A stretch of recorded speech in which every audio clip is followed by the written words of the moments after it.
Hey everybody, I trust you're doing well. I have what I think is a great message for you today to encourage you this Easter time on what is, believe it or not, Good Friday. I know it's not been easy to recognize that it is because everybody being off work and all that stuff, we barely know what day of the week it is, never mind the holiday. But my prayer for you is that this will be the goodest of Good Fridays, that something will touch your spirit and lift your heart and take you further and higher in all that you are and all that you are seeking to be. It came to my attention as well that some people don't have internet connection, so therefore are not able to watch this as most of you will be watching. If you know someone like that, if you can let us know, I'll have a word with Danny. We'll see if we can get a CD or a DVD out to them so that they are not cut off. Let me also say what I've said before. Be friends to those with whom you're friends. Talk to those to whom you talk. In that way, we can try and make sure that most of the family at Q get some kind of connection and contact until such times as we're all able to come back together again. And again, I reiterate, if you come across anybody who's dealing with specific need at this time, please let us know so that we can try and do something to alleviate or help in that situation. So what I want to share with you today, what's been going around in my spirit and my heart. Please forgive me as well if I am doing a little bit of the clearing that I've been struggling with all of this for over 9 weeks now, and antibiotics and all that kind of stuff, but we're getting there, so please forgive me if it's distracting to any of you. Every one of us has a terminal condition for which there's no cure. Sooner or later it will get us all. It's called birth. And this is the one thing that we will all ultimately die from. In thinking about that, I think it's important for us to recognize that the opposite to death is not life. The opposite to death is birth. Life is something else. And I can't offer you a cure to this thing called birth, but I can offer you the treatment. There's a tremendous line in the movie Braveheart, which I think drips with wisdom. And it's something since the very first time I saw it, 1984, can you believe? Hecky thump, that's a long time ago. But I have never forgotten that word. It hit me the first time I heard it, and it's kind of stuck with me. Whether I'm very good at outworking the challenge of that is another question. But the great line in the movie was, "All men die, but not all men truly live." What a phenomenal statement. All men die because we've got this terminal condition called birth, but not all men truly live. I have to say that the perspective that I got from the gospel that I was given was more that it was equipping me to die successfully than to live successfully. The focus was about, how do you get to heaven? Where do you go when you die? Are you ready to die? Are you going to be with Jesus forever and ever?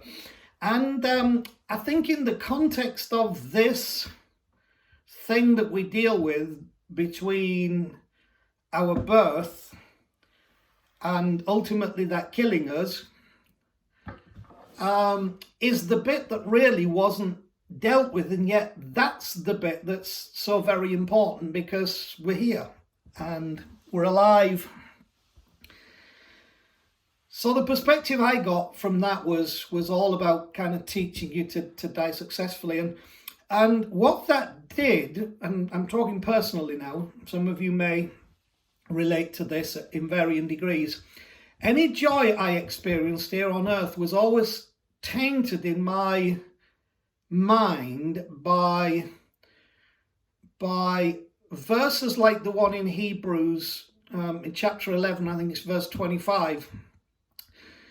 And it says these words, listen to this: Moses chose rather to suffer affliction with the people of God. There's a lot of joy, okay? Come to God, follow this path, suffer affliction. Moses chose rather to suffer affliction with the people of God. The good, if you're a God lover, if you're a believer, you're a Christian, this is what you must steel yourself for. Moses chose rather to suffer affliction with the people of God than to enjoy the pleasures of sin for a season. What that did to me was to suppress my ability to free my heart and spirit and my being to truly enjoy life. There was always this pressure, and I think religious perspectives do that, and I think Christianity has been extremely guilty of doing that. This pressure that somehow to enjoy life is an indicator that you are betraying God himself.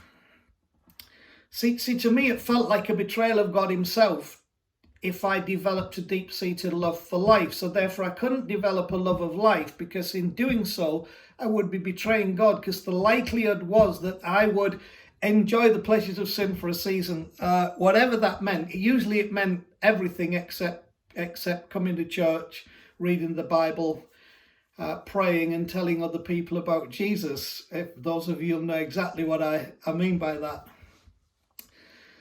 But the actual betrayal was not a betrayal of God himself.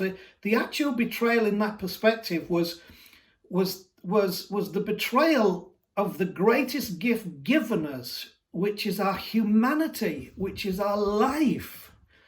Somehow we missed the perspective because of people like Augustine in the 300s, who was the one who introduced to the Christian community what's known as the doctrine of original sin. We were all born in sin. We are all prone totally to sin, that we are incessantly evil, that, as the Calvinist branch of belief say, we were totally depraved, without help and without hope, except for how they then would try and bring into that the story of the death of Jesus, which I would differ with their interpretation to some degree on that. Well, maybe to a great degree, maybe totally, I don't know. Because of that, we did not understand and accept that the Bible, beginning where it does, begins with a celebration of life.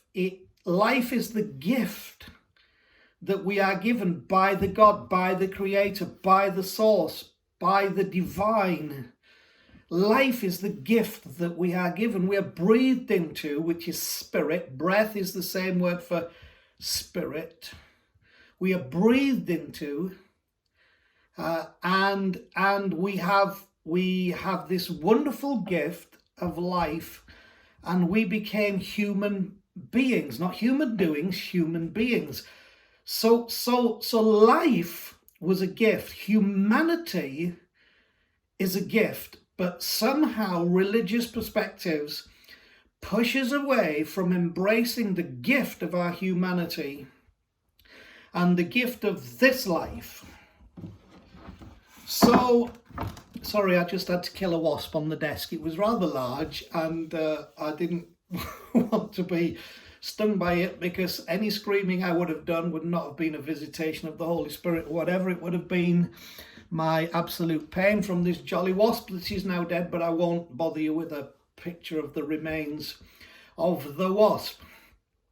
So I live my life under a seemingly mountainous array, and maybe this is some of you as well from different perspectives for different reasons, but living under this seemingly mountainous array of thou shalt nots.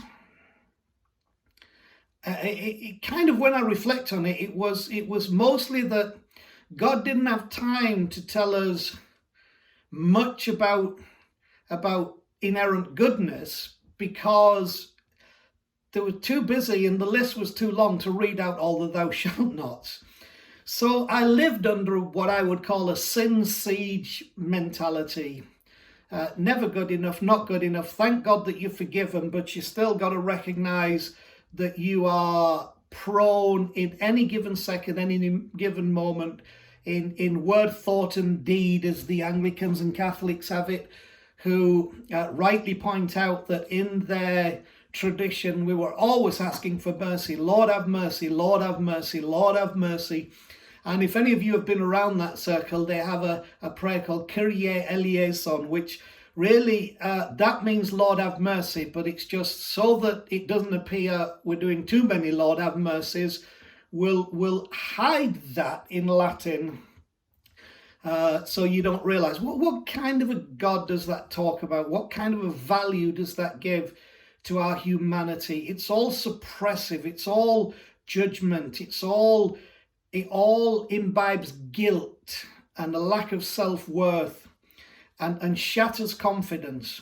So I lived under this sin siege mentality for a great part of my life. I was never taught to live in the wisdom conveyed by Paul in 1 Corinthians chapter 6 and 1 Corinthians chapter 10. One deals with sexual immorality as the subject matter. The other one is about gifts that are offered to idols. But I said that's dealing with how you address the predominant and existing culture. But in both of these things, Paul says this, and he repeats himself: everything is permissible. Now, I was never taught that. I was basically taught, if not in words, certainly by implication, nothing is permissible. Right? But Paul steps in with his understanding of the God of grace and of the gospel being good news. And he says, look, people, listen to me, please. The truth is, because of the covenant that God has worked for us and with us and has been existent upon us and through us, that Christ has re-emphasized toward us, that we know as the new covenant. He said everything is permissible, but he follows it but not everything is beneficial. So you're allowed to do anything, but you should measure it by, is this really beneficial? And he repeats that and says everything is permissible, but I will not be mastered by anything. In other words, everything is permissible. You can do the stuff you want to do, but just bear in mind that if you do some of that stuff, if you do it in certain ways or to certain degrees, it will become your master rather than you being the master of it. And that's when the words we would use is addictions. Arenas where in all of these things we are medicating a deeper need because now we have become mastered by something that may have been permitted, but we've not kept it within its proper boundaries. My point being this, that there is a wisdom that says everything is permissible, but just so long as you know not everything will benefit you. Everything is permissible, but some things will master you. Therefore, in the freedom that you live, just bear those things in mind, and they will help to mitigate the choices that you make so that you can live life to the full. Not drop out of life, but live life to the full. Now, when you talk like this, some people argue, and I've had these arguments thrown at me, oh, what's to stop you going out and raping and stealing and abusing and being promiscuous? Well, I have a confession to make. I go around all the time raping and stealing and abusing and being promiscuous just as much as I want, which is not at all. Stop having such a low regard of humanity. There is goodness within humanity more than there is evil. And part of the gospel is to bring from within that goodness, give it a platform, a space, an environment in which that goodness can find its fruitfulness, can find its growth, can find its development. So don't have a low regard of humanity. Start from a high regard of humanity. Now, I know there's some bad people out there, but there's a lot more good people out there. And then on top of all that, there's the tyranny of the shoulds. I should have done that. I should have known that. I should have been that. I should have had that. I should have wanted that. The tyranny of the shoulds. That tyranny of the shoulds will kill life quicker than it takes to say, "Help me, Jesus." It's a tyranny. It's a tyranny that will seek to dominate you. It's in all of us, the tyranny of the shoulds. I think that's the very thing that Jesus was talking about in John chapter 10, verse 10, when John records it as this: "The thief comes only to steal, kill, and destroy." The shoulds is a thief. It's a thief that comes only to steal, kill, and destroy. It will never benefit you, help you, improve you, change you, bring you peace. All that the shoulds will ever do is tyrannically get a hold of you and kill your life and your expectation of your life and your memory of life. Oh, should have. Listen, you've got to deal with the tyranny of the shoulds, and we deal with that by the prescription that I am going to give you today. So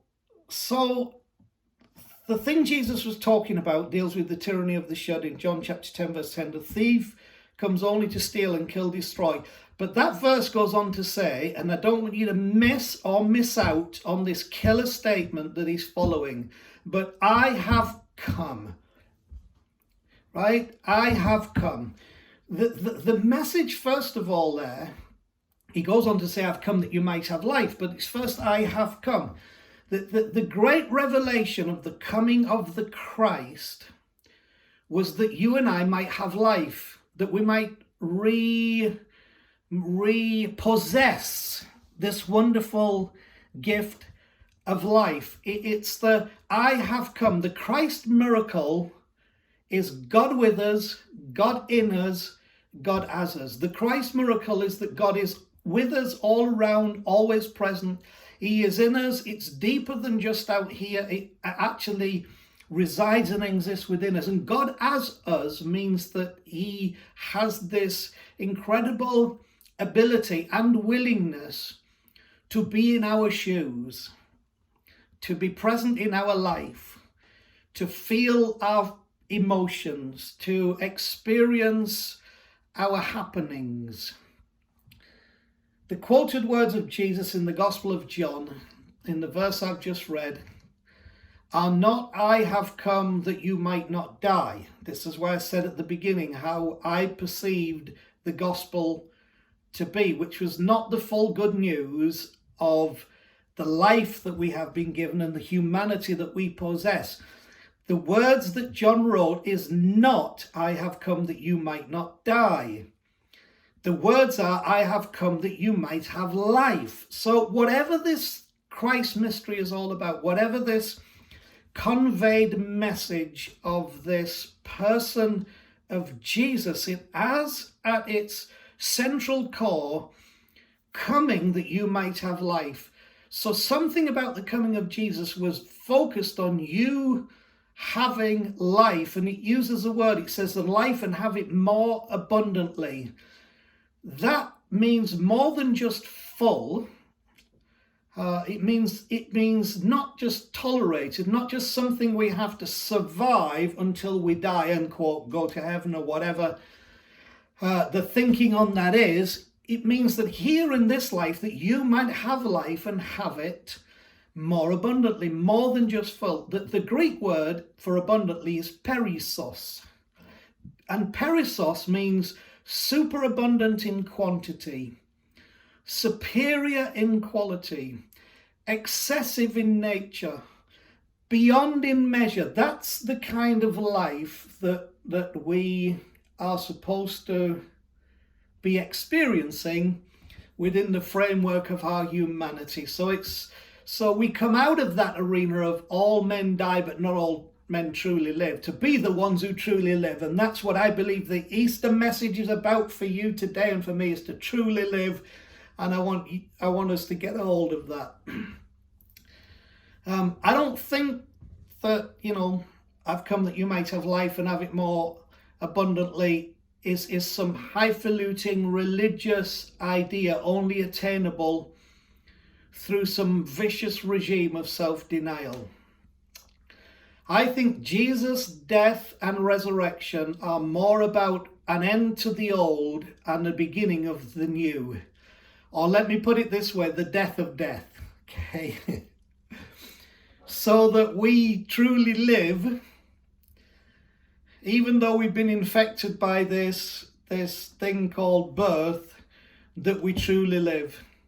An end to the old, a beginning of the new. That's the real Easter story. An end to the old and a beginning of the new. The death of death. I pray today that you will experience the death of death, however that's showing up in your life, and we can treat this problem of birth.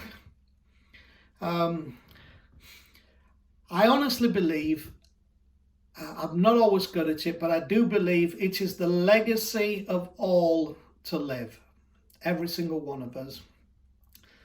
And it's the privilege of all to love. See, life is the perfect treatment for the disease of birth. This is the treatment, okay? It's not a cure, right? You are born, you will die physically. But life is the perfect treatment for the disease of birth. It will fill you with strength. It will fill you with hope. Life is the perfect treatment for the disease of birth. But if we don't know how to live life, we cannot treat the disease of birth. We can only succumb to its ravages, to where all we can see is you're born here and you die here, and what the heck.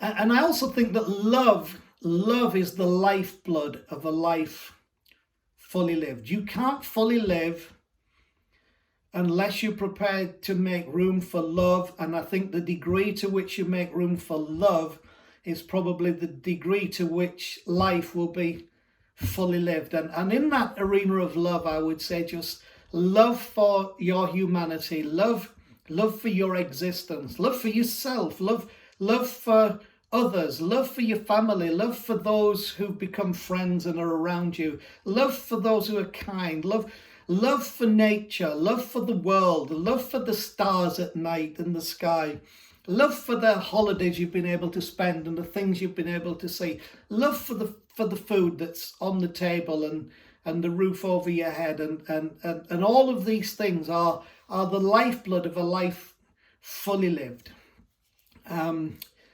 So I would say, just bringing that into an Easter context, that the blood of Christ is the blood of love. You cannot separate this story of Jesus and the cross and all the crucifixion, the resurrection. You cannot separate that from this imbibed existence of love, manifest throughout the expression of his life and how he wished to not only love but to free people.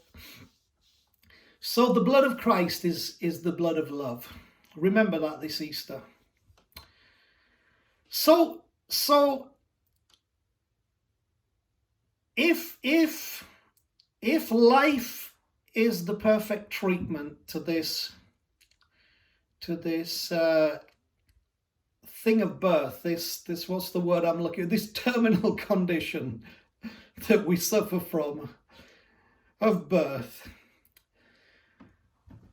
then I would also link that to some other things that I've said before. When you strip away everything that's just stuff, if we wanted to understand life and know how to live life and release life, if you strip away everything that's just stuff, according to Paul again in 1 Corinthians 13, verse 13, he said you're left with only three things. Only three things remain. I'm guessing, therefore, that to live life fully, these are the three things that are the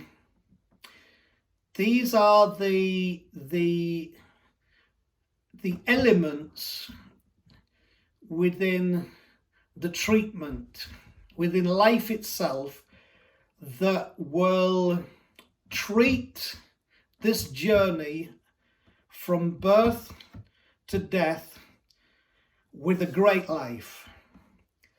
So he says these are the three things, the only three things that matter when you strip it all away: faith, hope, and love. Let me briefly put it this way, because I've spoken many times about this. Faith is the antidote to sight.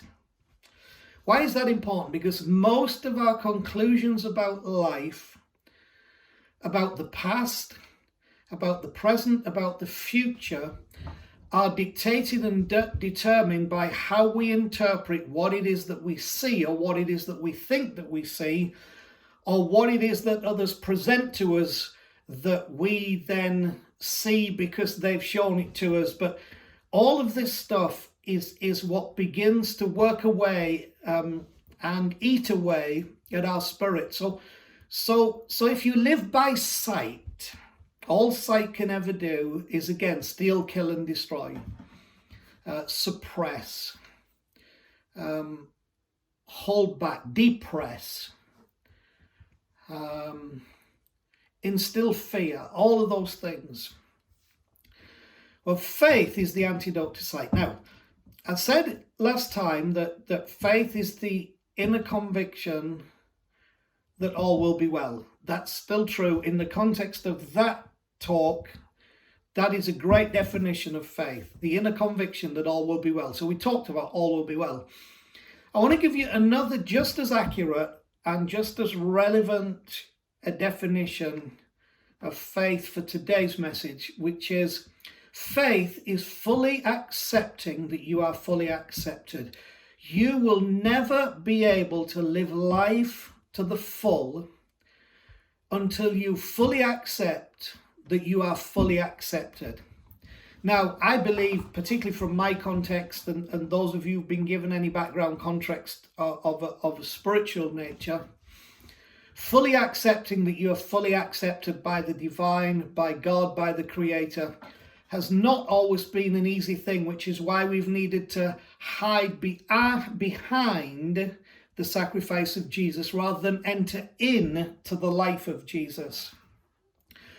So today, let faith rise in your heart, fully accepting that you are fully accepted by the divine, fully accepted by creation and all that is. You are a part of it, fully accepted by yourself, fully accepting that you are fully accepted. That's the faith that is the antidote to sight. When you embrace that, what you see, think you see, and have imposed upon you about the past, the present, and the future will no longer be able to hold over you the condemnation and the accusation and the guilt that it so often does. So fully accepting that you are fully accepted is the expression of faith, and that is the antidote to sight. Fully accept right now that you're fully accepted and you're okay, and you legitimately can live life out to the full, free of the tyranny of the shoulds. So faith, fully accepting you're fully accepted. Hope, if faith is the antidote to sight, hope is the antidote to faithful thinking. Okay, faithful thinking will always take you into a place of doubt, of fear, of loss, of low expectation, of self-degradation, self-loathing, self-doubt, all of those things. But hope is the antidote to that faithful thinking. Remember, we define hope is the confident expectation that the last word has not yet been spoken. It ain't over yet, folks, okay? Somebody once said it's not over till the fat lady sings. Well, that's not nice to the fat lady, because the fat lady might need to sing, but she shouldn't point the finger. That's weightism, or whatever you call it, okay? The Bible has a way of saying that. Basically, it says it ain't over till the barren woman sings, talking about the one who break into song and sing for joy because the one who was told she couldn't bear children has borne children. That's the historic poetic thing, that it ain't over till the barren woman sings. In other words, what seems barren, what seems hopeless is not hopeless, and it ain't over, because there's going to be a song in all of this if you will grab this thing called hope and let it live in your heart. Hope is when you sit in the space that you can confidently say the last word has not yet been spoken. So faithfully accepting that you're fully accepted is the antidote to sight. Hope, confidently expecting the last word has not yet been spoken, is the antidote to faithful thinking. And the third one is love. Love is the antidote to fear. John wrote in his later writings, there is no fear in love, but perfect love drives out fear. There's something about being secure in love, that you are loved, that you can love, that you have love, that dissolves fear. It's a solution to the problem of fear. Remember, we said last week that for any problem to be resolved, something has to melt, because we call the answer to the problem a solution. The solution to fear is love. Fear will melt in the presence of unconditional, known love. That's why John says, there is no fear in love. It's why he says God is love. The very essence that fills the universe, that is the presence of the divine, is love itself. And it's there ready, waiting to be taken in, accepted, received, and given out. There is no fear in love, but perfect love drives out fear. Now, because of my sin siege mentality, I used to think that the perfect love that drives out fear is when I perfectly love God. Then I will not be afraid. But that's not what it meant. What it really means is that I am perfectly loved by God. Perfectly. As I am, as who I am, accepted, perfectly loved by God, unconditionally and without measure. Perfectly loved by God. And when you grasp that love, that's what drives out fear, because there is no fear in love. If love is present, fear cannot be present. And if we do not fear life, but we love life, you get rid of the fear in life by loving life. We have to love life, love the fact that we are breathing and we are here.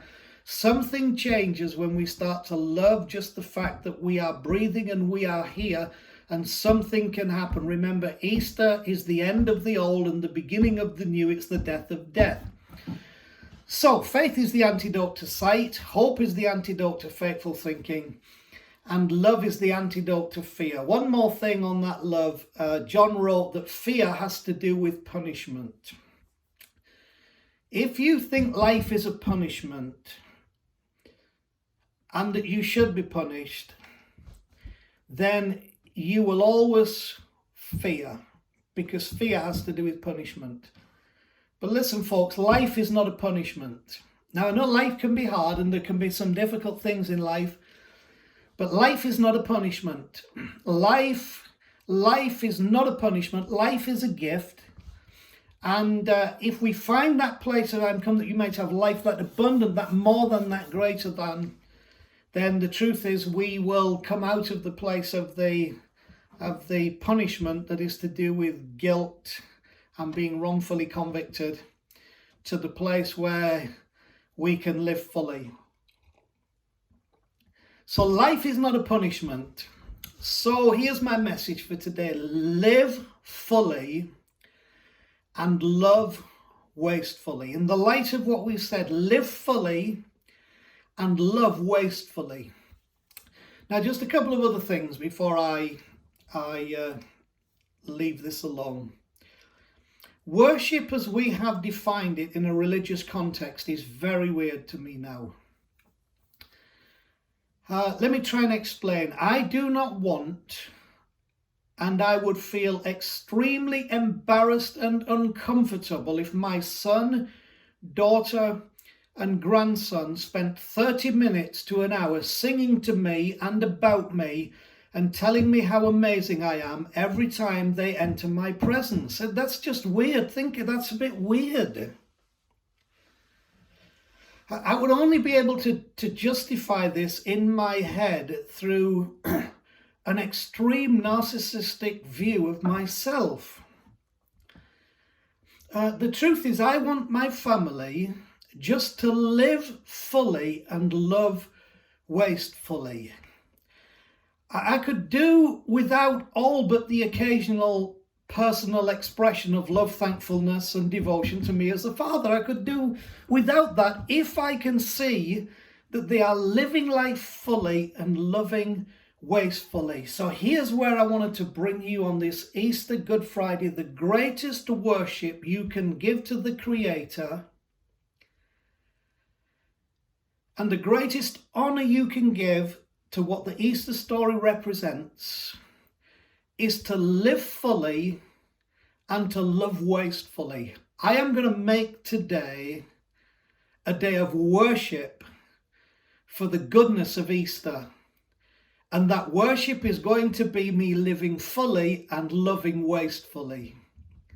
This Easter, may our hearts accept the message that the old is gone and the new is come, and death is dead.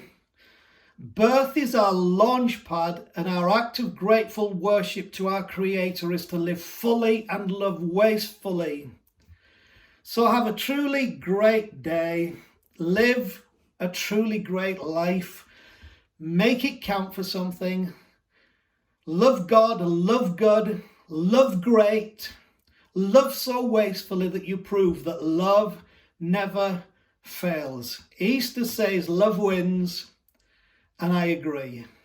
My love and blessing to you all, and Chris as well, this Easter time, and I will maybe say a few words on Sunday. I hope this is a great encouragement. Please get it out to people, get it around to people, because I want this day to be a day when people say it was the day that I understood that the treatment to this thing that is terminal, that is called birth, that only ends one way, that is in death, that the treatment is to live fully and love wastefully. Bless you guys. We'll talk to you again soon.